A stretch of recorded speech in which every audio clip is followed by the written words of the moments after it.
Hai, sahabat YT Artikel 2. Apa kabar kalian semua? Semoga kalian semua dalam keadaan sehat. Amin. Sebelum melanjutkan ke ceritanya, jangan lupa tinggalkan like, komen, dan subscribe. Karena dengan like dan komentar kalian, yang semakin membuat admin semangat mengupload lanjutan ceritanya.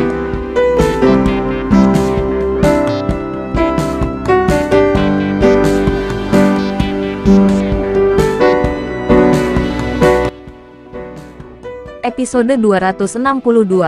Kisah Aditya, anak bos besar yang berpura-pura miskin. Aditya melihat wajah jelek Liswan, dan benar-benar ingin segera menghajar orang ini. Hehe, kamu sudah melihat uangnya. Bisakah kamu melepaskannya? Aditya berkata kepada Liswan dengan senyum dingin. Liswan memandangi kasir dengan waspada. Dia masih sangat khawatir. Aditya bisa mendapatkan begitu banyak uang dari bank. Jika kamu berteriak, kasir ini pasti membantu Aditya. Kamu biarkan para deposan tunai ini keluar dari sini dulu. Liswan merendahkan suaranya dan berkata dengan tegas kepada Aditya. Karena takut para deposan tunai ini akan melihat sesuatu yang salah. Bawa mereka kembali. Jangan membuat masalah, kata Aditya kepada Rianti. Rianti mengerti bahwa ketika Aditya berkata untuk tidak menimbulkan masalah tambahan, dia menyiratkan bahwa dia tidak boleh memanggil polisi. Untuk kata-kata Aditya, Rianti secara alami mendengarkan. Dia mengangguk setuju saat ini, dan mundur dengan kasir ini. Sejumlah besar uang tunai tergeletak di tanah. Mata Liswan berwarna biru. Bagaimana dia bisa memiliki mood untuk berurusan dengan Aditya? Apa yang sangat perlu dilakukan Liswan sekarang adalah mentransfer uang dalam jumlah besar ini. Pindahkan uangnya ke atas gerobak. Liswan memerintahkan bawahannya. Bos, kami juga tidak bisa memindahkannya, kata seorang bawahan dengan cara yang sulit. Kalau begitu kamu tidak akan menelepon orang lain, teriak Liswan dengan mata menyamping. Ya. Bawahan ini dengan cepat pergi untuk menyapa teman-temannya, memanggil selusin orang, dan mulai memindahkan uang keluar. Bisakah kamu melepaskan istriku? Melihat uang itu hampir dipindahkan, Aditya berkata dengan sungguh-sungguh. Liswan benar-benar terpana dengan uang itu. Dan dia merasa ada lebih dari 20 orang di bawahnya. Dan Aditya hanya memiliki selusin orang. Jadi tidak perlu takut pada Aditya. Hehe, terima kasih Tuan Aditya atas kemurahan hati Anda. Karena Anda begitu murah hati dan memberi saya 300 miliar. Tentu saja saya akan membiarkan istri Anda pergi. Liswan menyeringai lebar. Lalu mengeluarkan walkie-talkie dan memerintahkan anak buahnya untuk melepaskan Farah. Ada dua bawahan yang mengawasi Farah di lantai atas dan menerima perintah Liswan. Kedua anggota Wandes ini melepaskan Farah. Aditya melihat ke arah tangga dengan penuh harap. Dan ketika dia melihat Farah turun, Aditya sangat bersemangat. Namun, ketika Aditya melihat tangan Farah diikat ke belakang dan mulutnya ditutupi handuk, wajahnya yang pucat membuat orang merasa tertekan. Amarah Aditya tidak dapat ditutup. Nona Farah, selamat telah menemukan suami yang mencintaimu. Dia mengambil 300 miliar untuk menebus hidupmu. Kamu benar-benar membuat iri, Liswan berkata kepada Farah dengan sangat angkuh. Mulut Farah disumbat dan dia tidak dapat berbicara, tetapi dia dapat mendengar dengan jelas. Apa? 300 miliar? Aditya sebenarnya mengambil 300 miliar untuk menebusku. Apakah ini nyata? Farah sangat bersemangat, terharu, dan sulit percaya sehingga dia hampir lupa bahwa dia masih dalam bahaya. Menatap Aditya dengan tatapan kosong, Farah merasa bahwa Aditya terkadang terlalu aneh baginya. Saat berada di jalan tadi malam, Aditya berurusan dengan bajingan itu.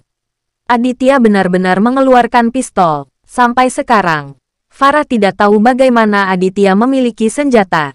Karena Aditya telah banyak berubah akhir-akhir ini.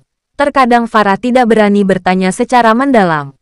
Menumbangkan imajinasinya, Melanie mengirim orang untuk membakar villa bernilai ratusan miliar. Aditya berkata bahwa ibunya menyerahkannya padanya. Ini bisa dimengerti. Tapi bagaimana menjelaskan uang tunai 300 miliar saat ini? Semakin Farah memikirkannya, semakin dia terkejut. Dia menatap kosong ke arah Aditya. Aditya memandang Farah di depannya. Dia tahu bahwa istrinya terlalu bingung. Tetapi ini bukan waktunya untuk menjelaskan. Dia harus pulang dan membicarakan segalanya. Farah, jangan takut. Kamu baik-baik saja. Aditya berjalan beberapa langkah ke arah Farah dan hendak melindungi Farah dalam pelukannya. Tetapi dua anggota Lisuan yang mengawal Farah berhenti. Dan salah satu dari mereka, seorang pria kuat berjanggut, menatap sekeliling matanya. Dia berteriak, "Apakah kamu menyelamatkan seseorang ketika kamu bertanya siapa itu?" Bang! Aditya telah menekan amarahnya untuk waktu yang lama. Bagaimana dia masih bisa terbiasa dengan sampah ini saat ini? Sebelum pria kuat itu selesai berbicara, Aditya memukulnya. Au! Pria berjanggut itu melolong sedih saat dipukul, dan jatuh terlentang. Dengan bunyi gedebuk, pria itu mendarat di belakang.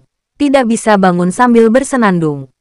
Sudah gegar otak parah. Bodoh! Anak laki-laki lain yang menjaga Farah berteriak. Dia kurus dan layu, tapi dia cukup kejam. Dia dengan cepat mengeluarkan pisau tajam dari pinggangnya, dan ingin menusuk perut Aditya. Mata Farah terbuka lebar, menyaksikan semua ini dengan cemas, berkeringat untuk Aditya. Pada saat yang sama, Leo juga yang dengan cepat, bergegas, untuk membantu Aditya menangani pria kurus ini. Tapi mereka jelas terlalu banyak berpikir. Keterampilan Aditya lebih dari cukup untuk menghadapi orang sekecil itu.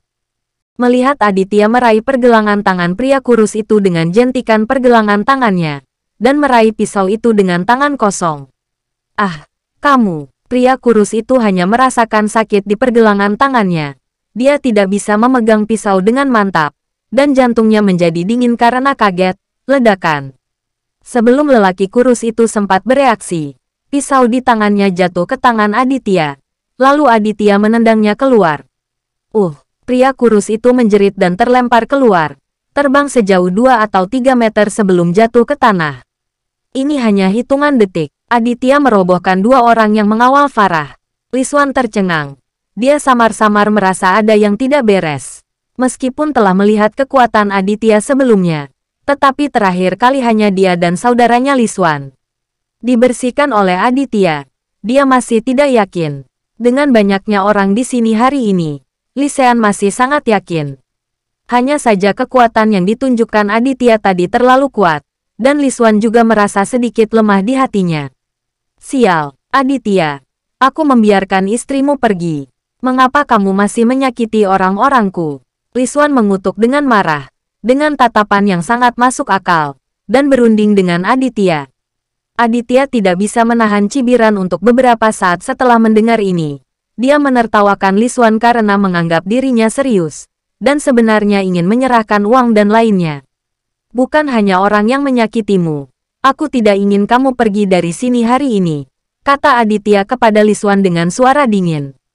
Apa maksudmu? Apakah kamu masih ingin menarik kembali kata-katamu? Hehe, aku punya banyak orang. Jadi akankah aku akan takut padamu? Lisuan mencibir sebentar. Dia benar-benar tidak takut pada Aditya. Kamu benar. Ini pada dasarnya situasinya, kata Aditya dengan tenang. Dan kemudian mengedipkan mata pada Leo. Leo sangat tercekik hingga dia akan meledak. Dan dia ingin membersihkan Lisuan sekarang. Lisuan tertegun untuk waktu yang lama. Tetapi Leo menahannya sepanjang waktu. Aditya tidak berbicara. Dan dia tidak berani main-main. Pada saat ini, Aditya akhirnya membiarkannya melakukannya. Dan energi yang dia tahan tadi akhirnya bisa dilepaskan. Suruh mereka semua merayap. Leo melambai ke bawahannya. Segera, selusin bawahan Leo bergegas menuju bawahan Lisuan satu persatu seperti harimau yang turun gunung. Bersambung.